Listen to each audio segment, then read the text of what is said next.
What's up, YouTube? And we back again with another reaction video. We got another one from 1090 Jake, PEEWEE Longway facing life in prison. This is an update on PEEWEE Longway case. I got the clap in the video this time, nigga. Let me see. Man, what's up, everybody? Welcome back to another episode of EOS. It's 1090 Jake, man. I'm rocking with y'all, y'all rocking with me. And for this video, we're going to be speaking on PEEWEE Longway being indicted by the feds and facing... Hey, I know everybody heard this shit, but if you ain't heard, PEEWEE got caught with $250 million, or he's connected to. I'm not sure if he was caught with that, but he's connected to a $250 million drug bust. And for my people, that's bigger than Frank Lucas, Playboy. Life in prison. Hundreds of millions of dollars worth of drugs and guns, Glock switches and other items. Man, he looked like a father I seen on a movie, man. It's gonna come to me.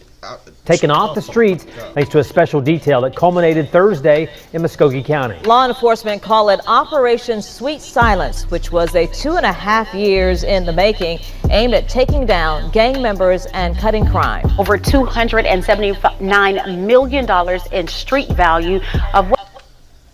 $279 million in street value is not really street value. The feds is talking in weight.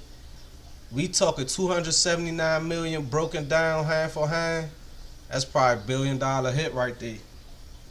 What they seized, and the FBI, the GBI, the DEA, and others all worked together for Operation Sweet Silence. Muskogee County Sheriff's Office has worked in lockstep with the FBI and the DEA to go after some very dangerous gang members of the Zohannan gang, members of the Crips. We've seen the homicide rate more than double because of gang. How come the Crips is such a big organization as they are? They never get bought into nothing. Like, you hear their name thrown all over rock and shit, but it's like, with the way Ricos work, shouldn't they just be able to go grab up anybody that's claiming to be a Crip? Gangs. For those individuals who think that they can set up shop in Muskogee County, not on our watch. 101 arrests, over $270 million worth of drugs, guns, switches, and absolutely nothing to do with PEEWEE Longway. The Atlanta rapper was Now this nigga right here, 1090 Jake, I'm gonna take his word for it. That nigga do his homework. He said it ain't got nothing to do with Longway though. That's contrary to what we've been believing, so let's see. Apparently arrested, and social media would associate his lockup with Operation Sweet Silence. The 2-year investigation would target 2 major gangs in Columbus, Georgia, the Crips and the Zohannans.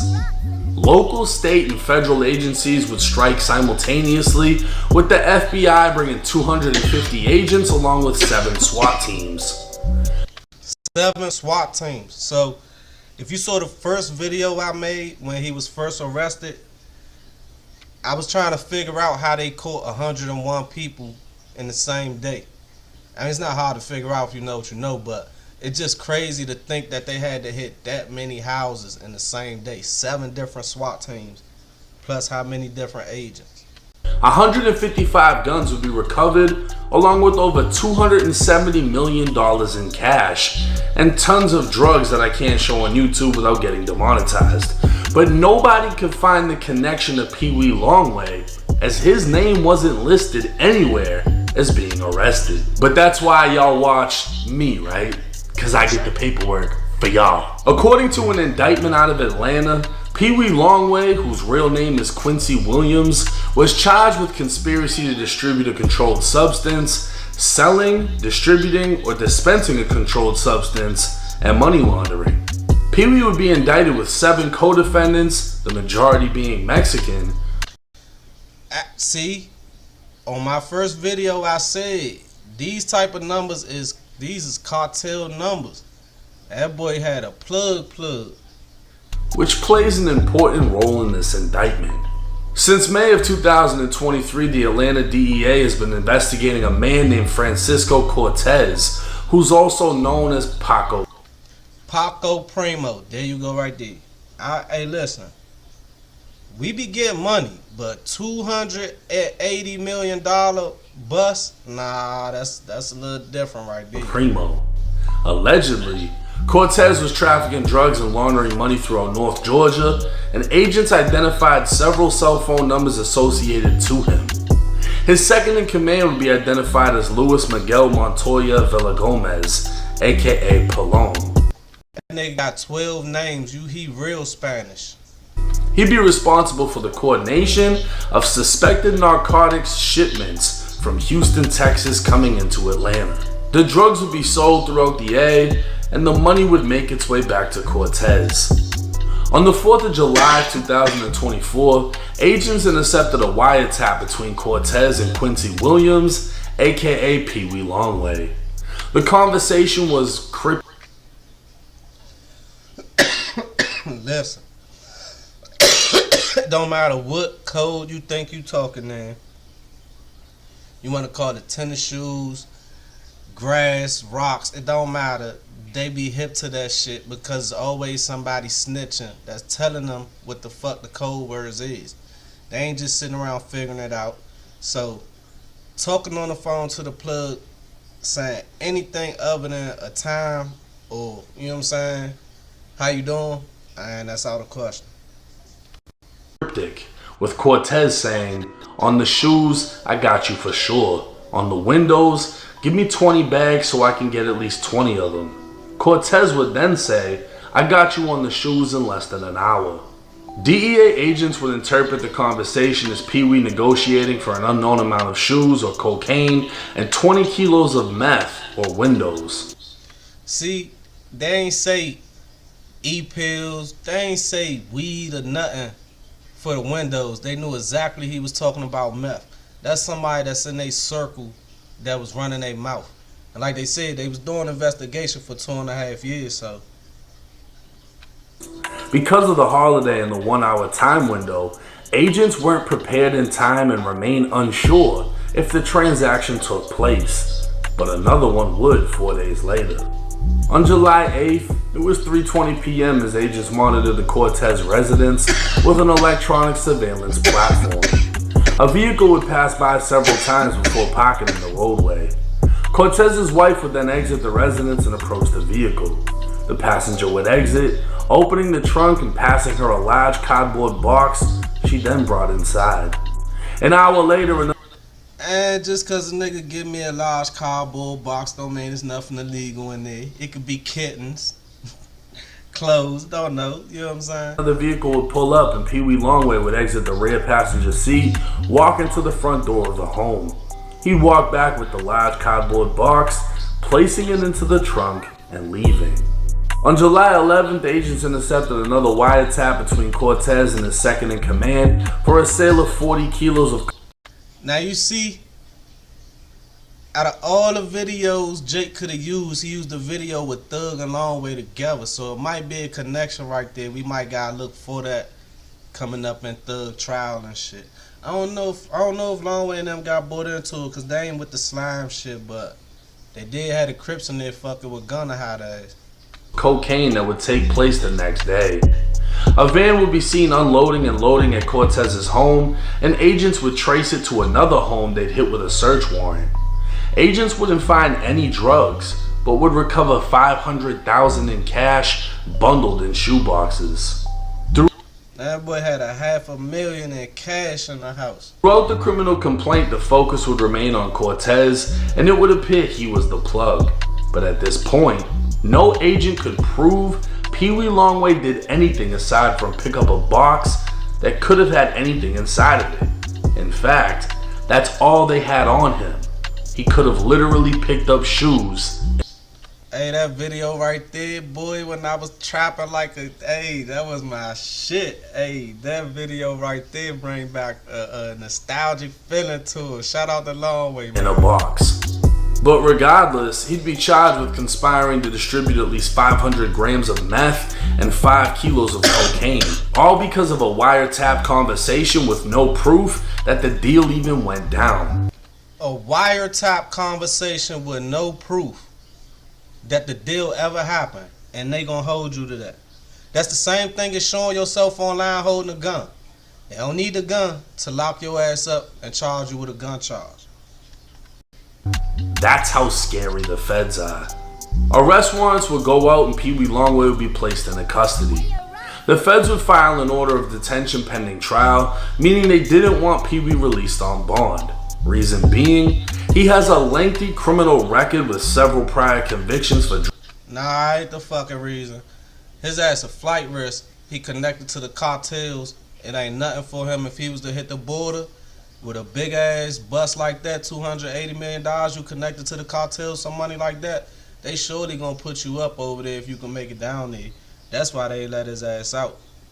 Drug offenses and violations of parole or probation. During his arrest, his home and recording studio were both searched. Within the studio, agents recovered 7 firearms and 3,000 M30 or Perk 30 pills. Zombie land. They finna turn wherever they at in the fucking zombie land. 3,000 Perk 30s? That's crazy. 3,000 Perk 30s and 7 guns in the studio. You still can't put that on him if he wasn't in there when they came in there. Ain't no telling who used the studio. Believed to be cut with fentanyl. Within his home, they'd find 3 more guns, 2 of which were stolen, along with marijuana and a small amount of other narcotics. 3 gun charges in the house, and you already, that's crunchy. That's funny. PEEWEE has yet to be charged with the firearms and 3,000 pills, but for the charges he does face, PEEWEE is looking at up to a life sentence in federal prison just for conspiring to buy large amounts of cocaine and meth. It's likely the conspiring to buy. That motherfucker thought about buying and he going to jail for life. That's fucked up. feds will use the 3,000 pills and guns as a last resort to bury the rapper in prison.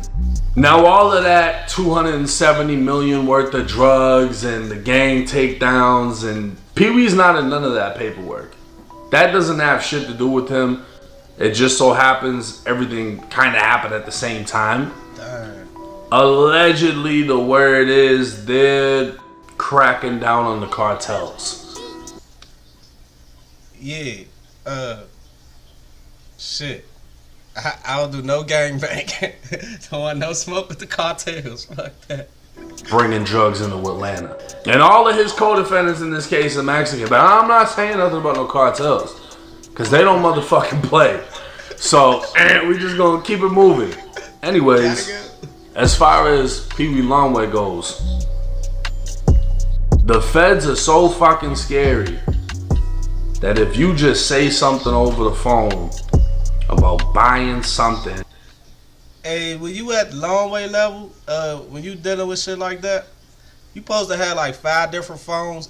Every time you talk to a plug that's that big, just throw the phone away. We not keeping it. We not erasing shit. We get ready to put that joint in some water, break that joint into a bunch of pieces. We gonna throw a piece to the north, the east, to the south, and the west, and then we gonna use another phone the next time we connect. And then they think it's something else. They can come raid your studio, raid your house, charge you with a conspiracy of buying an insane amount of meth and cocaine even though it never happened. The only proof that they have is you walked up to a door, a lady gave you a box, a cardboard box, and you put it in your trunk. So hold on. So they knew the nigga was going to buy a large amount of drugs. They let him pick the box up. And where the fuck the drugs go? The shit just disappeared? Like, what? That don't sound right. That's it. That's the only evidence they have. That and a wiretap conversation of what they think is you buying cocaine and meth. That's enough for you to get picked up and face life in federal prison. Now the 3,000 fentanyl pills that were apparently found in the studio, I don't know if they can charge him with that. Nah, I mean, you know, they might could put some pressure on him to say who was in there or try to get some camera footage. But being as though it's a music studio, anybody could be in there anytime. It don't have to be him in there, you know what I'm saying? Now they might want to see evidence of who the last people was in there. And I think that life sentence is just to put pressure on him to try to get him to say something about them cartel people. How can they prove that they were his? It's a recording studio. Who all uses the studio? I don't necessarily think that. I mean, he already a convicted felon. 3 guns in the house, 2 stolen, some weed. It don't sound like life. Can just fall on him. Now it's a sensitive topic because Rich Homie Quan just passed away. Big Scar passed away. The female that was signed to Gucci passed away. All of these were overdose deaths, most likely relating to fake pills, cut pills. It's tough to be a supporter of. Ain't nobody forcing you to go buy no damn perks and be no junkie. I don't care how many they put on the streets. The trap era of music, right? Because back then, or when I was in high school, like 2010, that's what the music was. It was trap music. Even before that, We wasn't doing perks though. They was doing like lean. Lean was heavy. You know what I'm saying? Motherfucking wasn't no perks. Lean, maybe some Molly, some E-pills. You white though. I mean, Jake is white. Not to say it like that. He might have messed with some prescription pills. That shit wasn't where we was at like that. Like the way it is now is epidemic. you know what I mean? Fentanyl wasn't a thing. Nowadays, the dudes that are pushing this and selling that, that's what they're pushing. And it's killing everybody. Those 3,000 pills, if they can somehow connect it to him, that's another charge that I guarantee he does not want. Now, they also found guns in there, 7 guns, whatever. But they did find 3 guns inside of his house, 2 of which were stolen. I'd be surprised if they don't try to use these things against him, unless they can just secure a conviction and the original charges, make him plea out with the threat that, hey, If he's smart, he gonna plead out to his 3 gun charges and whatever drugs was in his house and try to get out the way and get off of that shit. Cause that $280 million shit, that's some whole other shit, man. hey, if you don't plead to this shit, we're gonna slap all this on top of that and make sure you don't go home. Now, it's a tough case, and I looked into some of his co-defendants, and his co-defendants have been caught up with pounds of meth and all types of other things in other states. These dudes be moving around and doing their thing. Like I said, I'm not gonna get too deep into them. I really couldn't find pictures of them to show y'all who they are. Don't nobody, matter of fact, that's my time. Y'all catch me next time. Don't forget to like, comment, subscribe at Already Clouded TV. Y'all slide over to 1090 Jake and like, comment, subscribe over there. And yeah, that was it. Let me know what y'all think about PEEWEE Longway facing life off of 3 guns. Maybe we just got that $280 million shit, but it ain't. Catch me next time.